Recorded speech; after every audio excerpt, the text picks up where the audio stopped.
everybody, welcome back to my YouTube channel, Journey to Greatness.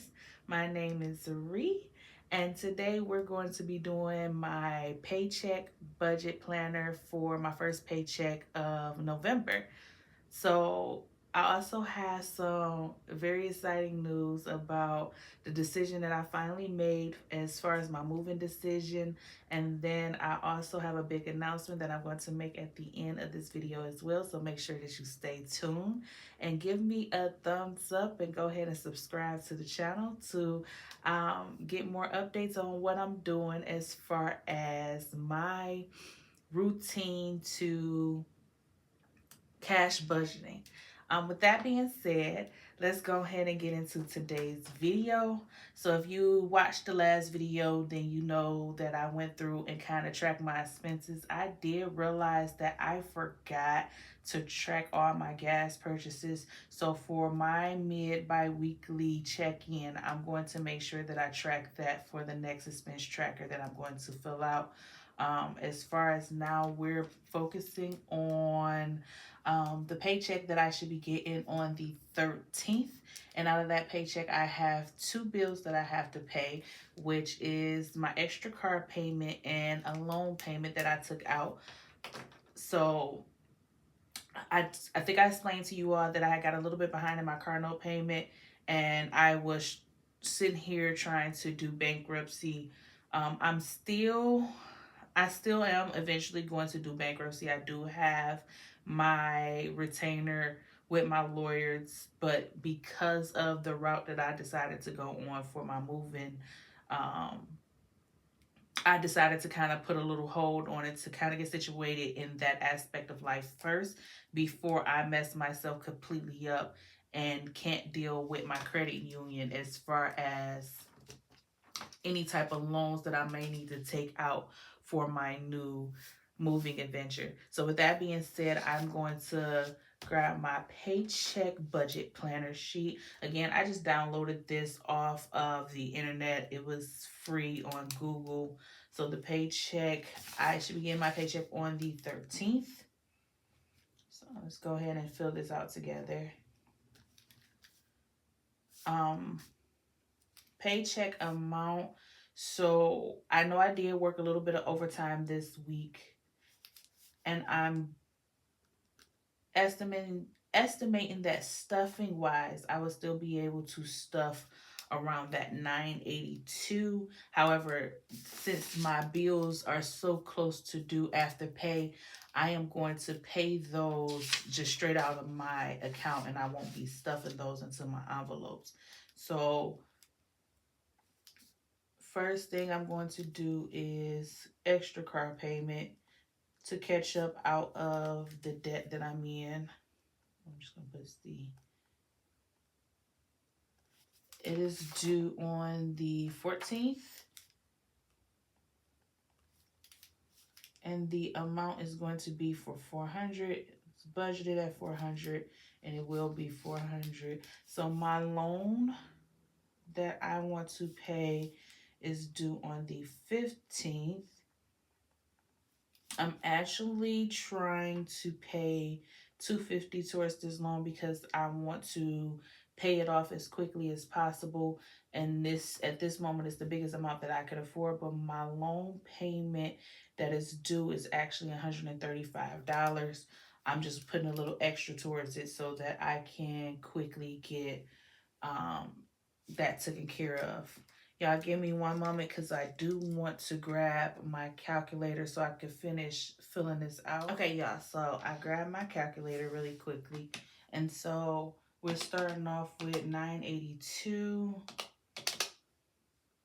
I don't know why I just put them zeros in there. And we're going to minus 400 minus 250, which will leave me with 332 to stuff.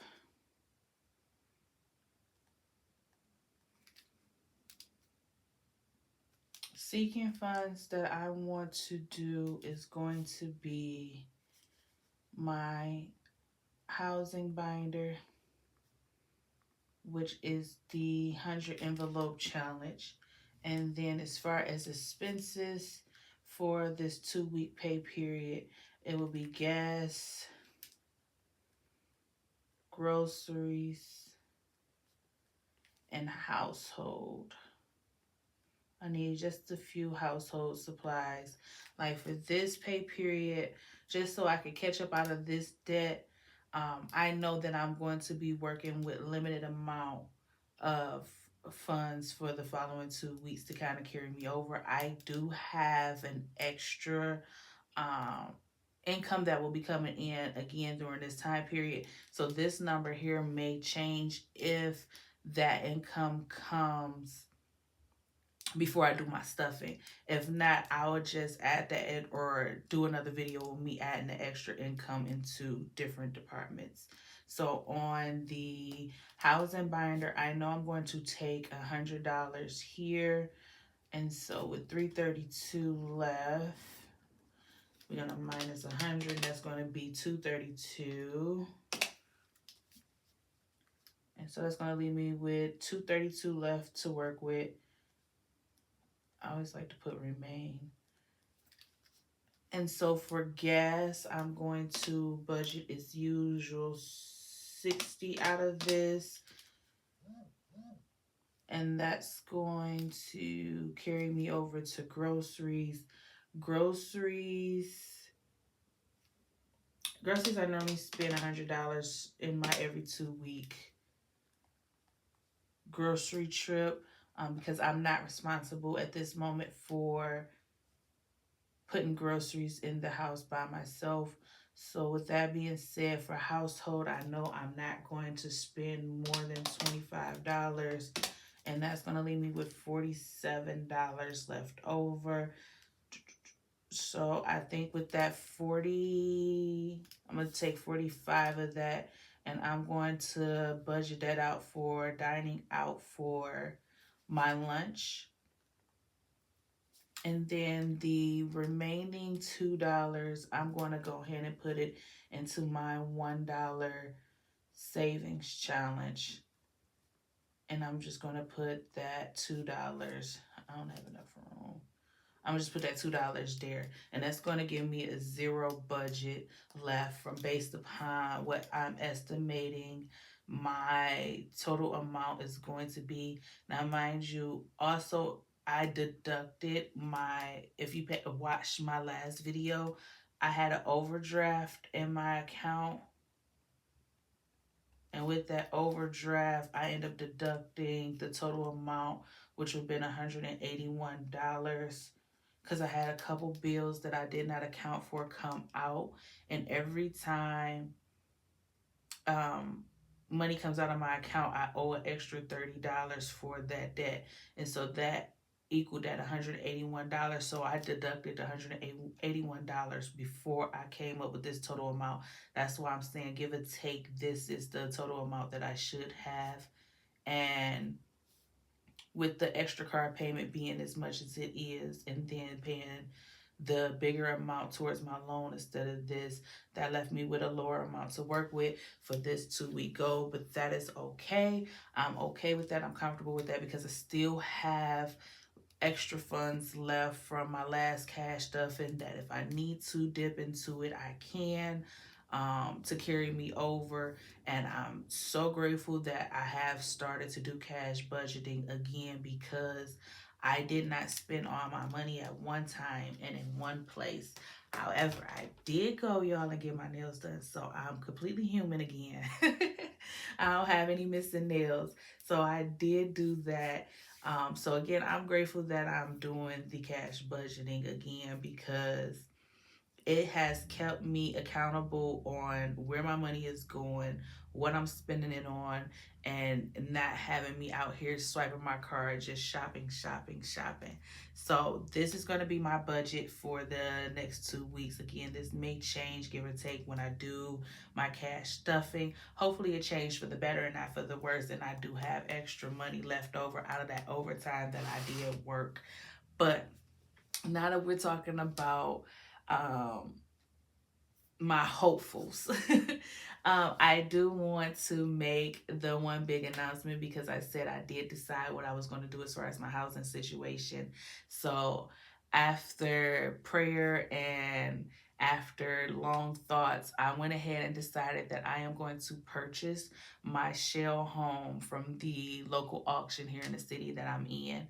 Um, I'm estimating total price of purchasing of the home will be around $5,000.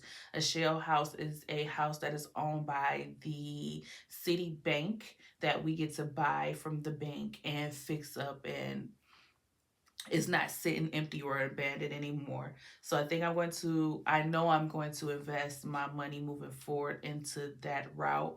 And I talked to my sister and brother about it, and they're so super happy and excited that this is the route that I'm going on, because they have made quite a decent living off of purchasing homes from this auction site. They actually have fixed up their own neighborhood and bought houses, and they actually charge affordable rent to people in today's high rent economy. So when I told them that I was doing this for my own personal benefit, they were so super excited. They're going to help me every step of the way and introduce me to contractors that can help me with the plans.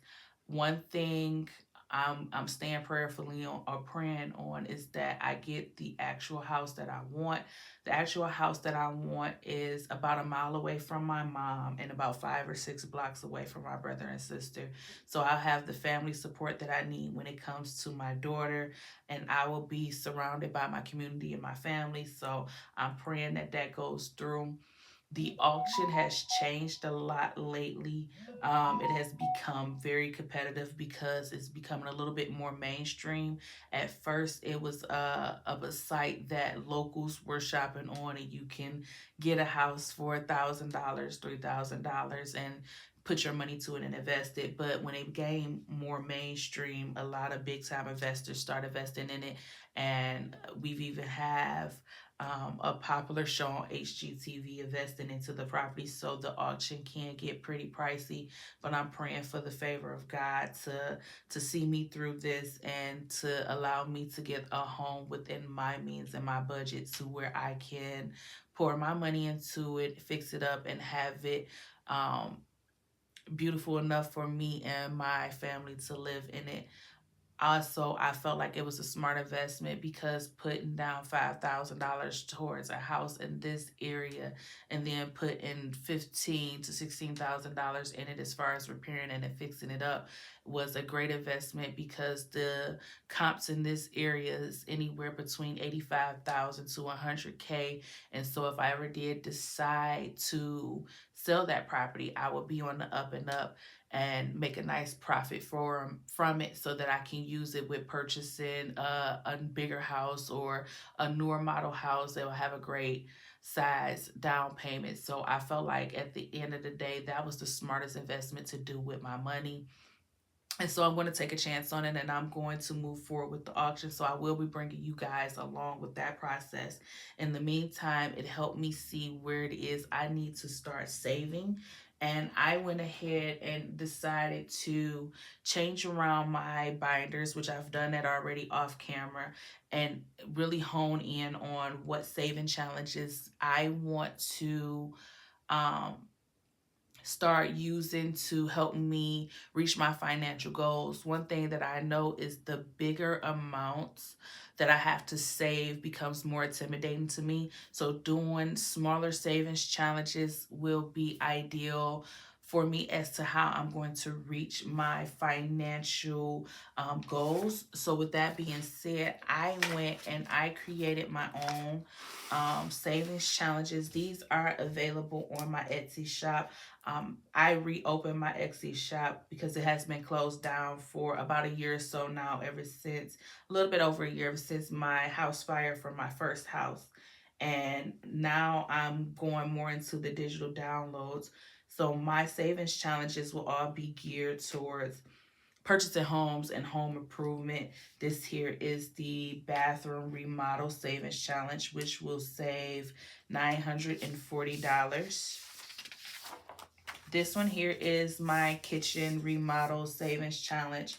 I just kind of printed these off on paper. I haven't put them on any cute thicker version of papers yet. I just print them out so that you can see what they look like. But this here will be my kitchen remodel challenge, and this will save $525.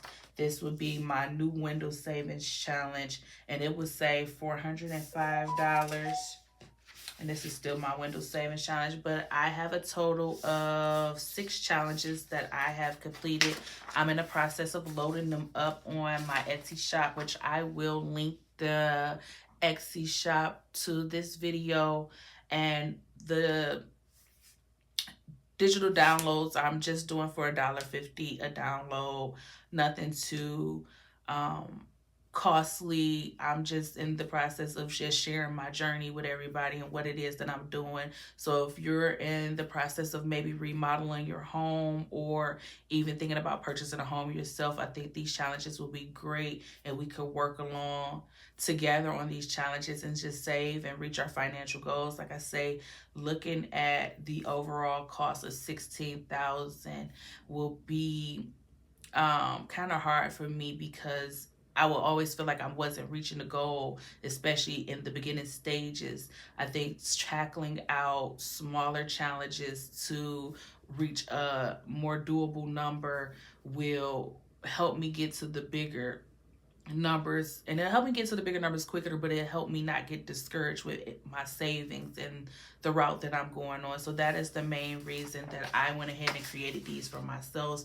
Hopefully you guys will, support and just go on to the Etsy shop and grab you a digital download. Like I said, they're $1.50, and you will see me working on these on my cash stuffing video versus some of the saving challenges that I have open. I'm actually going to take the money that I have put to the side in some of those savings challenges and actually put it to fund these savings challenges, just so I can get in the habit of using the saving challenges that are going to be more geared towards what it is that I'm going to be doing, because I know that when I purchase a home, that I am going to definitely have a home where it's going to be completely gutted out, and I get to remodel my kitchen and build it the way I want to. So that's the reason I went after areas of a home that I know that I'll be working on. Of course, a kitchen remodel is going to cost me more than $525, so I may do this challenge more than once, or I may come up with another challenge that is geared towards kitchen remodels again and put those out on Etsy as well. But I hope you all come along and follow me on this journey. I'm super excited that I finally made a decision. You will see my 100 envelope challenge be in heavy rotation in my videos moving forward, because that is the money that I'm going to be using to bid in the auction on. And I spoke with the land bank, and I asked them about the particular home that I have in mind, because it's not on auction yet and it's not on the site at all. She told me that it'll be between 6 to 8 weeks before that house go on the market. And so I'm hoping that in that 6 to 8 weeks, that I can save a nice amount of money to start bidding around in the auction, and then have the remainder amount of money that is needed at the time of closing. Because when you bid in an auction, the first thing, they only take $1,000, but then when you come in and sit down, sign your paperwork, that's when they expect the remaining payment. So I'm pushing forward with that goal, and I'm praying and hoping that God will, guide me through this. And y'all stand in prayer with me. Definitely leave me some encouraging words. I also want to support a couple local Etsy shops as well. So if you know anybody who create envelopes, because I want to get my envelopes a little bit more custom made, and I want them to actually say what it is that I'm saving for. So if you know a shop that is really good at making envelopes, please tag them on this video, or put their Etsy shop on this video, so that I can support one of our local YouTubers and their Etsy shop. I'm also looking for a budget planner. So I want to, again, support a local Etsy shop that creates budget planners. I want an actual physical planner, because even though this planner works for me, it does not have everything in it that I need to really hone in and plan and create my planner the way I need to move forward. So I am looking for someone. So again, if you know people, please link them down in the comment section. Follow this channel, like this video. I appreciate all of y'all so far for watching the videos and coming along with me struggling. But I think now I finally got my mind made up and I got everything together. So again, thank you all, and I'll see you on my next video.